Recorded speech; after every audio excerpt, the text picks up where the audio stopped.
This is a profound story about a 55-year-old American man who, after his business collapsed, travels to Denmark. There, he finds a village of women and builds a family with them, fathering children with over a dozen of them. Before you begin, please subscribe and like this video. It would be a great help to us.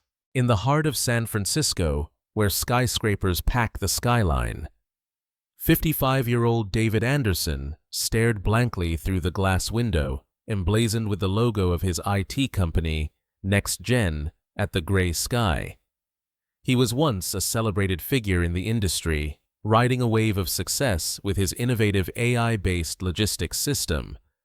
He had nurtured his dream alongside young employees pulling all-nighters with the sweet goal of a NASDAQ IPO just within reach. But he never saw it coming. His most trusted chief technology officer, his oldest friend, had been leaking core code to a competitor and embezzling company funds. By the time the truth came out, it was too late. The company filed for bankruptcy, and everything he had built over decades vanished like a mirage. At night, he suffered from insomnia. By day, he was tormented by people's pitying glances and his own sense of powerlessness. The emptiness of a life spent solely in pursuit of success washed over him like a tsunami. I have to leave this place. That thought was his only escape. Suddenly, he remembered a brief trip to Denmark he had taken years ago for business. To him, exhausted by the relentless competition of speed and efficiency, the sight of people cycling leisurely to work, the simple yet warm culture of hygge, and a design philosophy that sought harmony between humans and nature had left a short but powerful impression. Maybe there, I can start a new life, one that pursues value, not just numbers. Without a second thought, he liquidated his remaining assets. He sold his small condo and packed only the bare essentials. Friends told him he was being reckless, but in his empty heart, he felt an unexplainable sense of liberation. And so, with a one-way ticket in hand, he boarded a flight to Copenhagen. The moment he arrived at Kastrup Airport, David felt a calm yet vibrant air a world away from the hustle of San Francisco. For the first day, he enjoyed the feeling of being a tourist, marveling at the colorful buildings of Nyhavn Harbor. But reality soon weighed heavily on his shoulders. He visited Copenhagen's startup incubators trying to network, but his IT experience was seen as a relic of a bygone era. Among the young, ambitious European entrepreneurs, he was just an outsider. His ambitious idea for a US-style elder care platform failed to gain traction in the face of Denmark's highly developed welfare system. Sitting in a cafe chewing on a cold smørrebrød, a Danish open-faced sandwich, he sank once again into deep frustration. Then, one afternoon, seeking refuge from the rain, he wandered into the old manuscript room of the Royal Danish Library and made a fateful discovery. In a dusty corner of the archives, tucked within a bundle of records from a forgotten local explorer, he found a weathered map that looked like parchment. The map detailed a little-known peninsula on the southern coast of Denmark. But one particular area was left blank, as if deliberately erased. Amid the smell of old ink and the rough texture of the parchment, David's heart began to race. The blank area showed a topography not visible on satellite maps, like a hidden cove, a natural fortress, and untouched land. It wasn't just his business instincts. It was his life's compass pointing him there. There's something here. He tucked a copy of the map into his coat and left the library. For days, David drove, relying on the old map and coordinates that didn't appear on his GPS. The sophisticated landscape of Copenhagen gradually gave way to wide plains and modest farming villages. The radio played only Danish broadcasts he couldn't understand. The road grew narrower and rougher. Paved asphalt turned to gravel, and soon the gravel path became a dirt track overgrown with weeds. Dense trees on either side blotted out the sky, and on the path barely wide enough for one car, only the occasional animal track was visible. As his supply of water and emergency food dwindled, Anxiety crept in. What am I doing? This is insane. He gripped the steering wheel, his mind a mix of regret and anticipation. Finally, as he entered what seemed to be the entrance to the peninsula on the map, a torrential downpour began. The wipers worked frantically, but his vision blurred, and the road instantly turned to a sea of mud. Then it happened. With a sickening thud, the car shook violently and tilted to one side. The front wheel was completely stuck in a puddle where a giant tree root was exposed. The engine died. All around him was pitch darkness and the roar of the rain. His phone, of course, only displayed a no-service message. He waited for rescue, shivering from cold and fear in his car all night, but until dawn there was not a single sign of another person, let alone a passing vehicle. On the verge of losing consciousness from dehydration, hunger and exhaustion, he used his last ounce of strength to push open the car door and crawl outside. He had to get to higher ground to assess the situation. As he took a step onto the wet, slippery slope, the earth beneath his foot gave way, and he lost his balance. Ah! With a short scream, he tumbled down the steep, muddy embankment. Amid the impacts and sharp pains all over his body, his consciousness began to fade. Just before his heavy eyelids closed, he saw several figures approaching him through the curtain of rain. They were women dressed in practical waterproof clothing, their faces a mixture of wariness and compassion. They exchanged a few short, unintelligible words, then approached him without hesitation and carefully checked his condition. That was David Anderson's first encounter with Kwindelund, a village cut off from the world. When David opened his eyes again, what hit his nose was not the smell of antiseptic, but the savory aroma of a crackling wood fire and the faint scent of herbs. His body had been cleaned, and a poultice that looked like it was made from crushed leaves had been applied to his wounds, then wrapped in clean white cloth. Lying on a strange but cozy wooden bed, he looked around. He was in a snug log cabin. On the wall hung a beautiful hand-woven tapestry, and on the windowsill sat a simple arrangement of nameless wildflowers. "You're awake!" He turned his head toward the low, deep voice. An elderly woman with silver hair braided neatly atop her head was looking at him with a warm smile. Her deep-set eyes held the wisdom of years, and in her rough but strong-looking hands she held a steaming cup of tea. She introduced herself as Astrid, the village elder.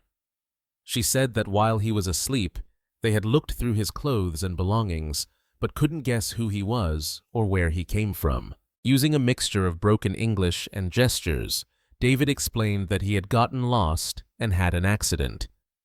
Astrid, though not fluent in English, listened patiently, and along with the other women, nursed him with great care.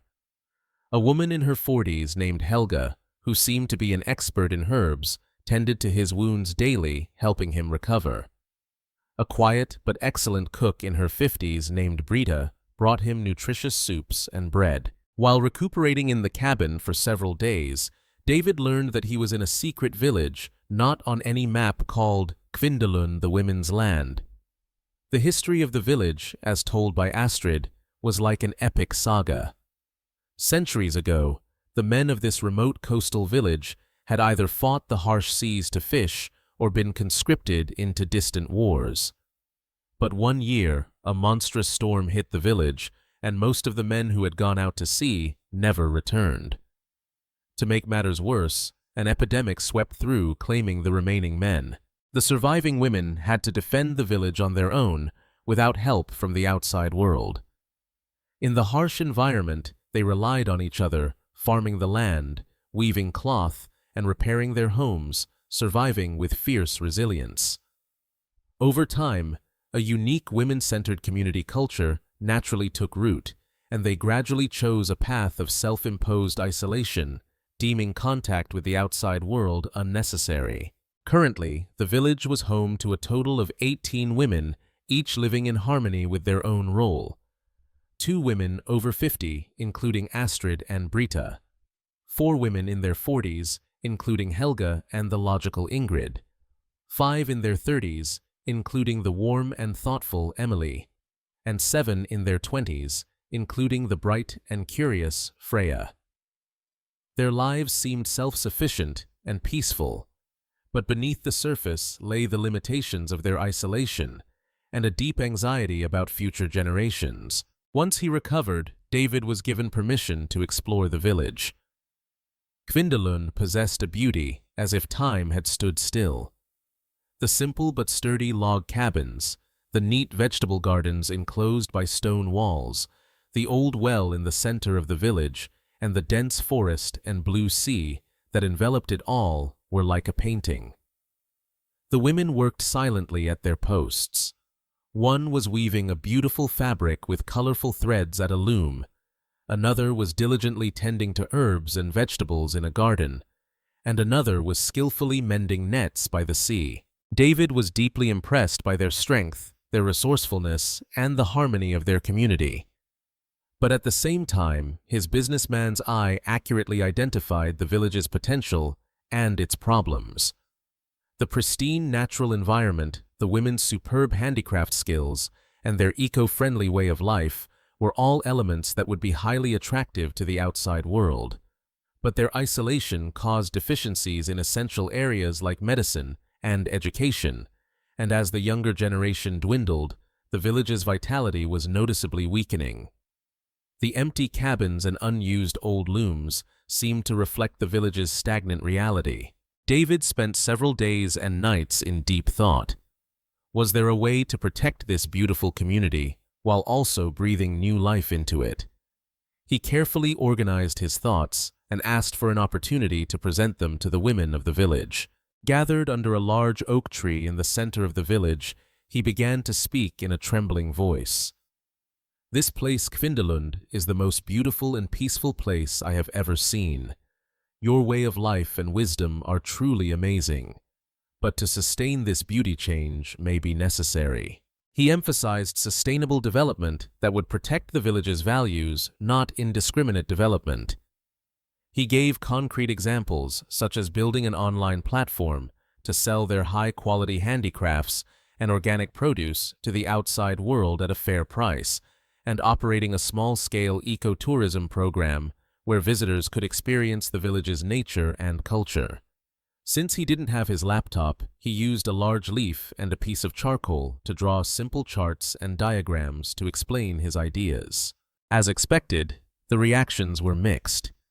The younger generation, like Freya and a few other women, showed a spark of curiosity in their eyes, but some, including the tradition-valuing Ingrid, showed strong skepticism.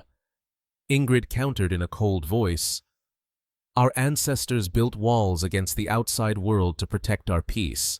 Money and outsiders will only ruin this quiet life. We can continue to live our way as we always have." Her words carried the desperation of protecting a centuries-old isolation. Instead of arguing, David decided to show his sincerity through action. He silently helped the women with their work. He lent his strength to repair a leaking cabin roof, used his IT knowledge to suggest ways to improve their inefficient manual record-keeping, and even taught Helga how to make a natural fertilizer using a fermentation technique he knew from his home country. His greatest effort was getting an internet connection. Every day he climbed up and down the high hills surrounding the village searching for a cell signal. After days of struggle, he found a specific spot where a very weak data signal could be caught.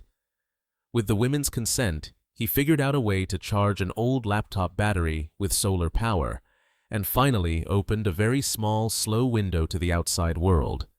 The perseverance, dedication, and sincere respect for the village he showed in this process began to slowly melt the women's frozen hearts, especially when he said he didn't want to just make money, but to let the world know the value of Kwindelund. Many women saw the sincerity in his eyes. Time flowed at the slow pace of Kwindelund's breath. David was no longer an outsider. He woke up early to work in the fields with the women and sat around the campfire in the evenings, listening to their stories. He gained insight into life from Astrid's wise advice, marveled at Helga's knowledge of herbs, and found warm comfort in the simple but heartfelt meals Brita made.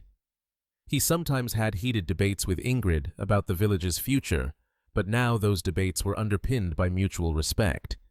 He joked and laughed with the energetic Freya, and shared a silent communion with the quiet Emily, watching the starry night sky. He discovered a different charm and strength in each of the women of Kwindelund, and without realizing it, began to feel a deep respect and affection for them. Unlike his glamorous but empty past, the simple and genuine relationships here seeped into his parched heart like rain. Most of all, he began to feel a deep sense of belonging to this community that had accepted and healed him unconditionally. The women felt the same. The man from the outside, whom they had first regarded with suspicion and curiosity, had over time become a dependable friend and a trustworthy colleague. The masculine consideration, problem-solving skills, and the charm that came from his life experience, things they had long forgotten, created gentle ripples in their hearts. David's unexpected sensitivity, for example, his childlike bright smile, or the way he silently helped with difficult tasks, appealed to them on a human level. Then, one day, a crisis struck the village. A young girl named Lena, who was gathering herbs near the coastal cliffs, slipped and was left dangling precariously from the edge. Hearing her scream, David rushed to the scene and without a moment's hesitation climbed down the treacherous cliff to rescue her. The sight of him covered in dirt, climbing back up with Lena in his arms, left all the women present breathless. Even Ingrid, who had been his most vocal critic, looked at him with a complex expression in that moment. This incident decisively solidified the women's trust and affection for David. He was no longer just a helper from the outside. He had become a precious member of Kwindelund, someone they could rely on. In the nights sitting around the campfire, the women began to share their innermost thoughts and worries about the future more openly with David. With stability returned to the village and the bond with David deepened, the women brought out the most pressing concern they had long buried in their hearts. It was the future of Kwindelund, the problem of the next generation. In the village hall, bathed in the quiet moonlight, Astrid, representing the other women, began to speak gravely. "David, you are like family to us now. Thanks to you, our village has found vitality again and can dream of a future. But we don't have much time. If there are no children to carry on the history and wisdom of this village, Kwindelund will eventually disappear." Her voice trembled, but her gaze was firm. She then conveyed a shocking yet sincere wish that all the women of the village wanted to have a child with him. This was by no means a light proposal. It was the desperate and only hope for the survival of a community that had been sustained by women alone for centuries. Accepting a man from the outside world was a monumental decision, but they believed that David and only David would respect their history and culture and build a future with them. David was speechless. It was a proposal unimaginable by the social norms and ethics he knew. His mind was in turmoil, but he had seen how much these women cared for and respected each other during his time in Kwindelund. This was not a matter of lust or immorality. It was a desperate struggle to save a community on the verge of extinction, a sacred will to continue their history in their own way. And above all, he could not deny that he too had come to genuinely care for and love all the women here. A belief that he could be happy with them in any form of family was blossoming deep in his heart. After several sleepless nights of contemplation, David made a difficult decision. He stood before Astrid and the women and spoke his heart honestly. "I will accept your proposal, but this must not be about a relationship with any single individual. It must be a promise that we are all building the future of Kwindelund as a community together. Let us respect one another and raise our children together with love." At his heartfelt response, the women's eyes welled with tears. From that day on, a cautious but hopeful change began in Kwindelund. David spent ample time with each of the 18 women, sharing deep connections. They walked in the forest together, collected shells on the beach, and talked about each other's cultures, building respect and affection. The process was never casual or perfunctory. It was like a sacred ritual of understanding each other's lives and drawing a future together, and soon like a miracle. Joyful news of new life being conceived spread throughout the village. The women sincerely congratulated each other on their pregnancies, shared their experiences, and prepared to welcome the children together. The entire village brimmed with an unprecedented warmth, anticipation, and the vitality of life. As David's ideas and the women's hard work combined, Kwindelund underwent a remarkable transformation. The online platform David had created with his clumsy but sincere efforts, Kwindelund's Secret Garden, began to gain word-of-mouth traction. The hand-dyed scarves, herbal oils, and wooden bowls made by the women from natural materials captured the hearts of urban consumers with their rarity and authentic story. In particular, Astrid's secret recipe for tranquility herbal tea became a huge hit among modern people exhausted by stress. The ecotourism program offered a special experience for those yearning for slowness and rest. Under a strict limit on the number of visitors, guests were guided by the women to walk in the forest, meditate, and learn traditional weaving or cooking. Experiencing true relaxation, Kwindelund began to be known not just as a beautiful tourist spot, but as a living school where one could learn a way of life in which nature and humans coexist in harmony. Starting with a feature in a small Danish environmental magazine, its name gradually became known in other European countries. The biggest change was the sound of children's laughter echoing through the village. One by one, healthy babies were born, and Kwindelund was filled with the vitality of a new generation. The women became mothers, and within a system of communal child-rearing, they became steadfast pillars of support for one another. David was a loving father to 18 children and a reliable worker for the village. He would teach the children American nursery rhymes with his clumsy singing and work with the women to plan the village's future education system. He was no longer bound by his past failures. In love and community, not money or fame, he finally found true happiness and the meaning of life. Kwindelund was no longer an isolated island cut off from the world. It began to attract attention as a successful model of a sustainable community that wisely preserved its traditions while communicating healthily with the outside world. The annual village festival now saw visitors from the outside mingling, dancing, and singing with the residents. The highlight of the festival was always the traditional Kwindelund song, sung by children and adults together. In that song, the pain of the past, gratitude for the present, and hope for the future were beautifully woven together. Sitting around the campfire under the moonlight, David looked at the smiling women and the innocently frolicking children. On his face was a deep peace and satisfaction that he wouldn't trade for anything in the world. His second life, which began in a hidden little village in Denmark, had brought not only to himself, but to the entire community of Kwindelund a miraculously bright future. It was a beautiful story forged by love, respect, and courage. The story of Kwindelund did not remain confined to the southern coast of Denmark.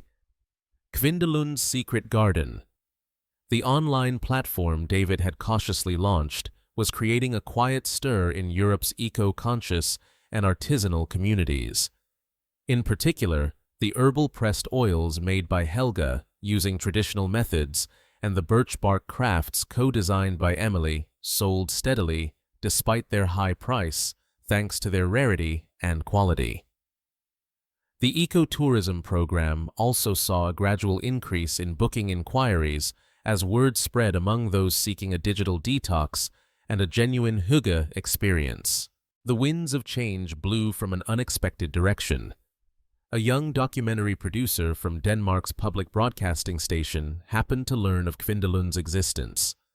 After some investigation, he found his way to the village and was deeply moved by the sincere stories of the women and David, the beautiful nature, and the unique community.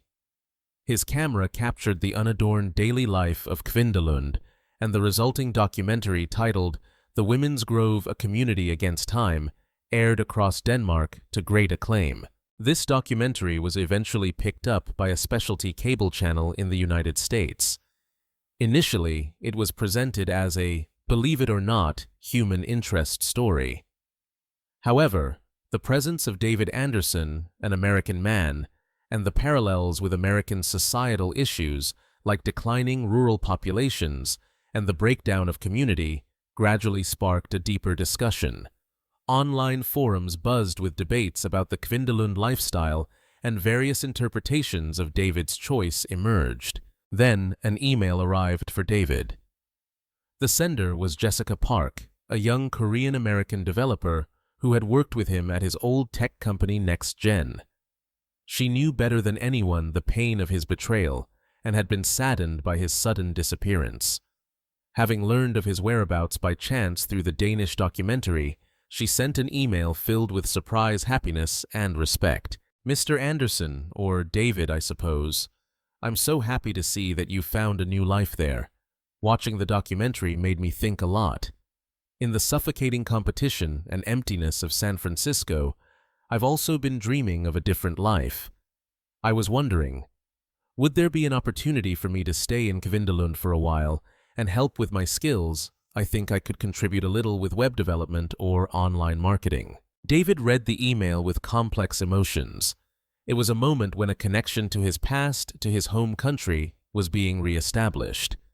He consulted with Astrid and the other women of the village, and they saw the potential with their wise eyes. "A new wind can also be the seed of growth," Astrid said. "If you feel her sincerity, it would be good to give her a chance." A few months later, Jessica Park became the first American from his old life to visit Kwindelund with the intention to stay. Initially, she struggled with the unfamiliar environment and language, but with her excellent skills and positive personality, she quickly integrated into the village. She revamped the Secret Garden platform to be more user-friendly and introduced a social media marketing strategy, significantly increasing sales. Her successful integration sent another message back to her home country. Among some young professionals, tired of the competitive urban lifestyle, Kwindelund began to be seen as a model for an alternative way of life, and inquiries about visiting or volunteering began to trickle in. This new link to America started to inject another dimension of vitality into Kwindelund. As the business flourished and interaction with the outside world increased, Kwindelund inevitably stood at a crossroads of growth. They needed to expand the handicraft workshop space to meet the growing number of orders, and additional housing was required for visitors and new settlers. However, indiscriminate expansion could undermine the very values Kwindelund had preserved. After long discussions, David and the women established the principle of sustainable expansion. All construction would be done in an eco-friendly manner, preserving the village's natural landscape as much as possible. For this, they needed outside help. They decided to collaborate with a group of young, environmentally conscious Danish architects called EcoBuild. The EcoBuild team included male architects and technicians. For the first time in centuries, men officially set foot in the village as skilled workers. At first, there was a slight awkwardness and tension. Some original members, especially Ingrid, watched with concern. But the EcoBuild team genuinely respected Kwindelund's philosophy and approached their work with sincerity. They listened to the women's opinions and combined traditional building methods with modern eco-friendly technology to create beautiful and practical buildings.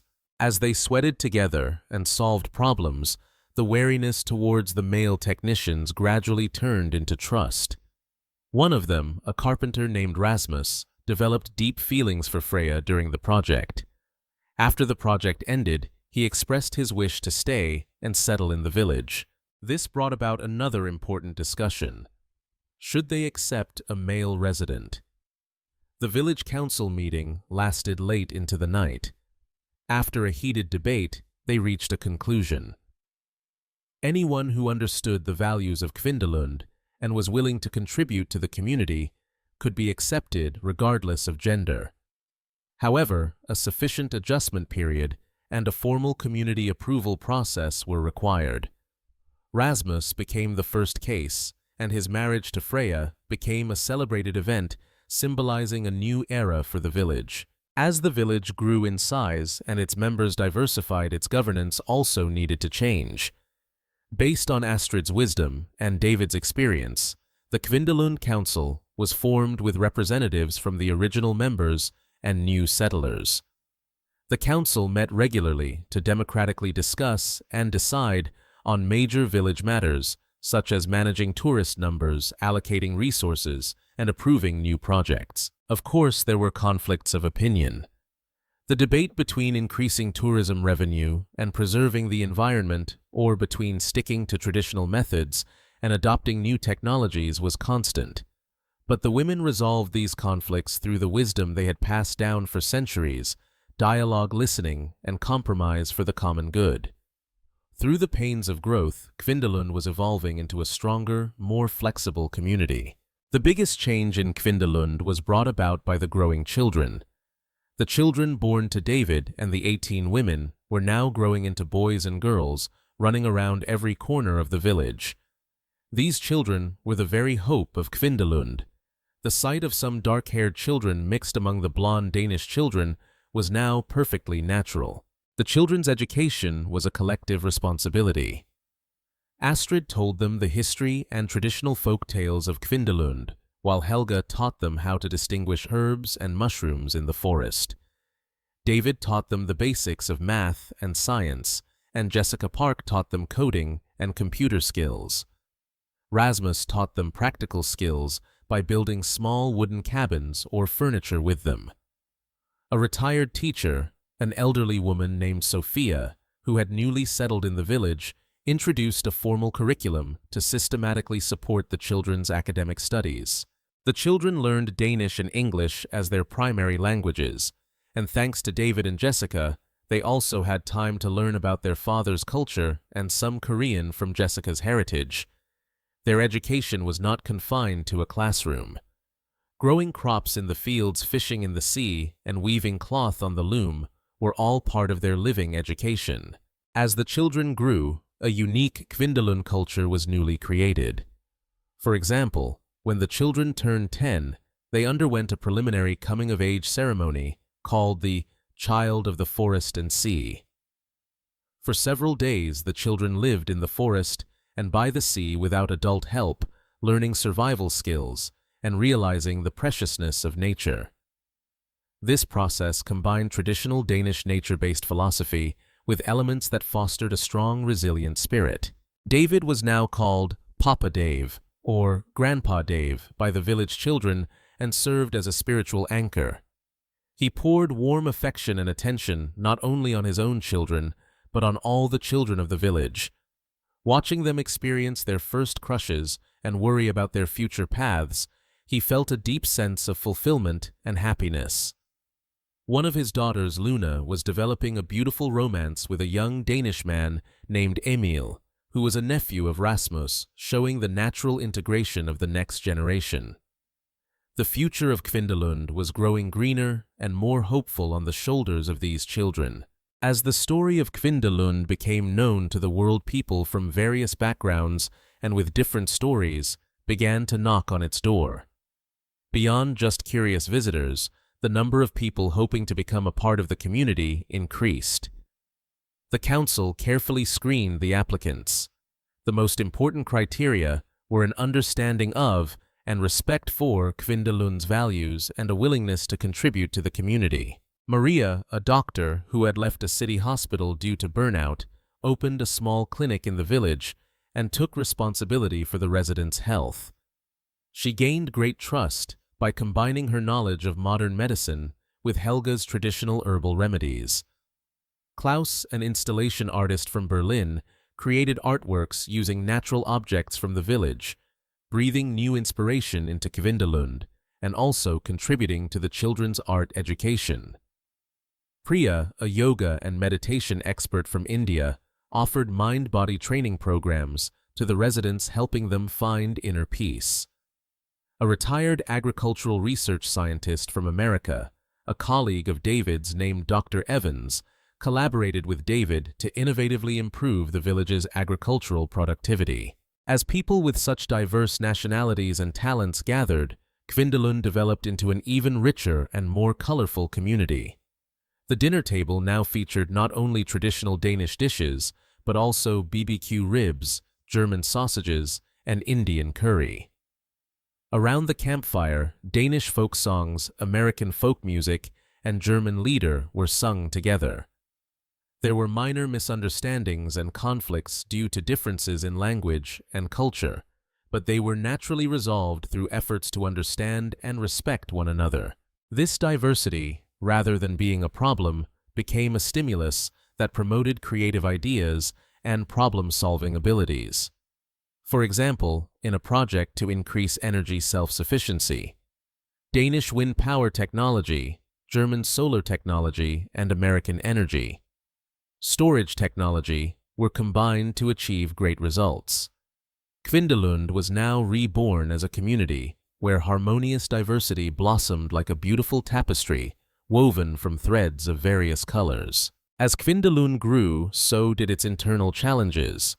The increased population put a strain on limited resources, and differences in lifestyle or values often led to disagreements. The rise in tourists brought economic prosperity, but also raised concerns about disturbing the village's tranquility and burdening the environment. The council constantly communicated and pooled its wisdom to solve these problems.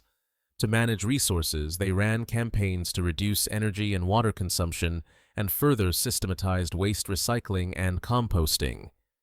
They limited the number of tourists, strictly enforced a reservation system, and had visitors sign a Kwindelund pledge to foster a culture of responsible travel.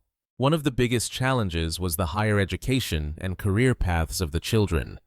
The education within the village had its limits, so some teenagers wanted to attend schools in outside cities. This raised deep questions about the community's future and identity. After a long debate, the council decided to respect the children's choices, but also to create a support program to help them maintain their ties to Kwindelund while studying away. This included homecoming workshops during vacation periods, sharing village news online, and mentoring. The goal was to create a virtuous cycle where children who experience the outside world would return to Kwindelund and contribute to the community with new knowledge and experience. Through this process, Kwindelund constantly reflected on itself, changed, and matured.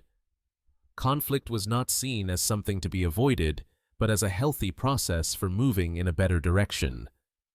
David now played more of an advisory and encouraging role, letting the younger generation and new settlers find their own answers rather than being at the forefront of problem-solving. He felt a greater sense of pride in the fact that Kwindelund was not just a peaceful utopia, but a living community that wisely faced and overcame real-world problems. The core values they had protected together, mutual respect, harmony with nature, and community spirit, remained an unwavering beacon for the village.